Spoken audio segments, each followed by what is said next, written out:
Hello दोस्तों, step towards stock market YouTube channel पे आप सभी का स्वागत है।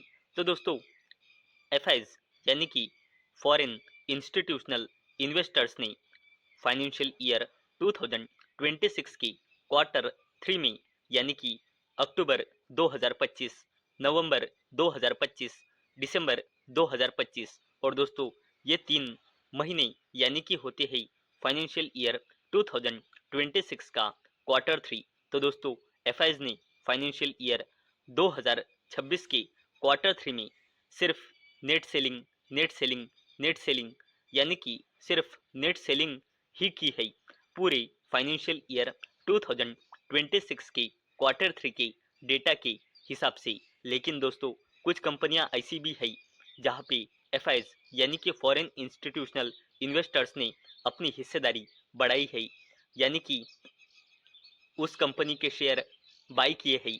और दोस्तों आज के इस वीडियो में हम ऐसे ही 10 कंपनियों के बारे में बात करने वाले हैं जिसमें एफआईज यानी कि फॉरेन इंस्टीट्यूशनल इन्वेस्टर्स ने फाइनेंशियल ईयर 2026 के क्वार्टर थ्री, जिसे हम दिसंबर 2025 भी कहते हैं, इस पीरियड में एफआईज ने इन 10 कंपनियों में अपनी हिस्सेदारी बढ़ाई है। तो चलो देखते हैं कौन सी है ये 10 कंपनियां और एफआईज ने कितनी परसेंट हिस्सेदारी क्वार्टर थ्री में बढ़ाई है।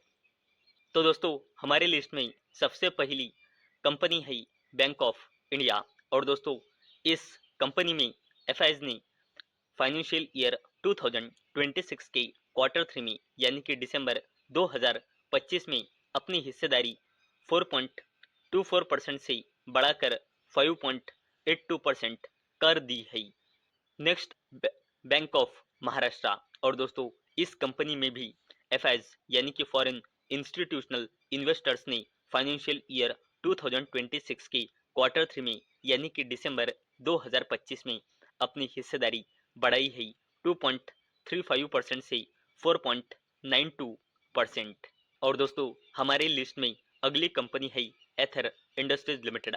और दोस्तों इस कंपनी में भी एफआईज यानी कि फॉरेन इंस्टीट्यूशनल इन्वेस्टर्स ने फाइनेंशियल ईयर 2026 के क्वार्टर थ्री में यानी कि दिसंबर 2025 में अपनी हिस्सेदारी बढ़ाई है 4.64% से 5.81%। हमारे लिस्ट में अगली कंपनी है आरबीएल बैंक लिमिटेड। और दोस्तों इस कंपनी में एफआईज यानी कि फॉरेन इंस्टीट्यूशनल इन्वेस्टर्स ने फाइनेंशियल ईयर 2026 के क्वार्टर थ्री में यानी कि दिसंबर 2025 में अपनी हिस्सेदारी बढ़ाई है 15.49% से 21.91%।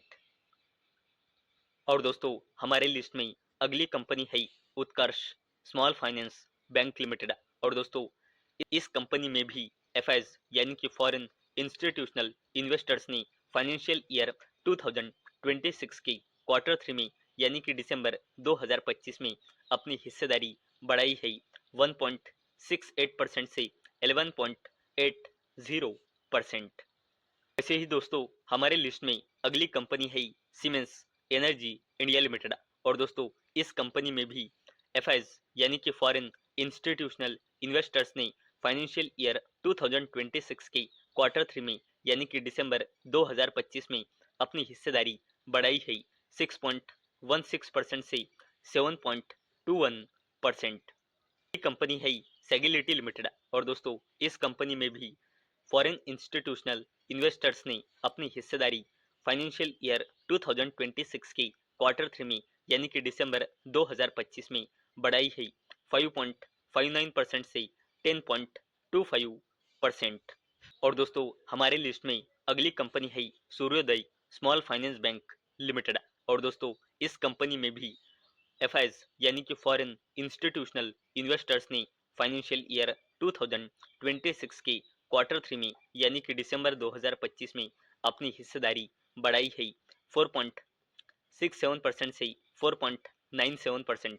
और दोस्तों इस कंपनी ने यानी कि सूर्योदय स्मॉल फाइनेंस बैंक लिमिटेड ने रिसेंटली गोल्ड लोन बिजनेस में एंट्री करने की घोषणा की है। और दोस्तों कंपनी ने अपना बिजनेस शुरू किया है महाराष्ट्र स्टेट्स से।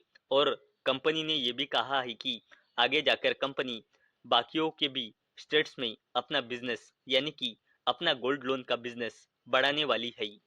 दोस्तों हमारे लिस्ट में अगली कंपनी है GMR एयरपोर्ट्स लिमिटेड। और दोस्तों इस कंपनी में भी एफआईज यानी कि फॉरेन इंस्टीट्यूशनल इन्वेस्टर्स ने अपनी हिस्सेदारी फाइनेंशियल ईयर 2026 के क्वार्टर थ्री में यानी कि दिसंबर 2025 में बढ़ाई है 17.08% से 18.96%। और दोस्तों हमारे लिस्ट में 10th और लास्ट कंपनी है सुजोलॉन एनर्जी लिमिटेड। और दोस्तों इस कंपनी में भी एफआईज यानी कि फॉरेन इंस्टीट्यूशनल इन्वेस्टर्स ने अपनी हिस्सेदारी फाइनेंशियल ईयर 2026 के क्वार्टर थ्री में यानी कि दिसंबर 2025 में बढ़ाई है 22.70% से 23.73%।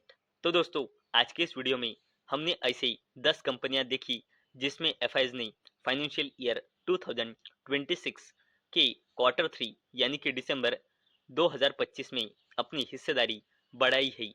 तो दोस्तों मुझे उम्मीद है आपको ये वीडियो पसंद आई होंगी। तो दोस्तों अगर आपको ये वीडियो पसंद आई होंगी तो इस वीडियो को लाइक करें और चैनल को सब्सक्राइब करें। और दोस्तों मैंने ये वीडियो सिर्फ और सिर्फ एजुकेशन और इंफॉर्मेशन पर्पस के लिए बनाई है। मेरी ओर से कोई भी रिकमेंडेशन नहीं है कि आप इन स्टॉक्स को बाय करो, सेल करो या फिर होल्ड करो। तो चलो मिलते हैं अगले वीडियो में, तब तक के लिए टाटा बाय बाय।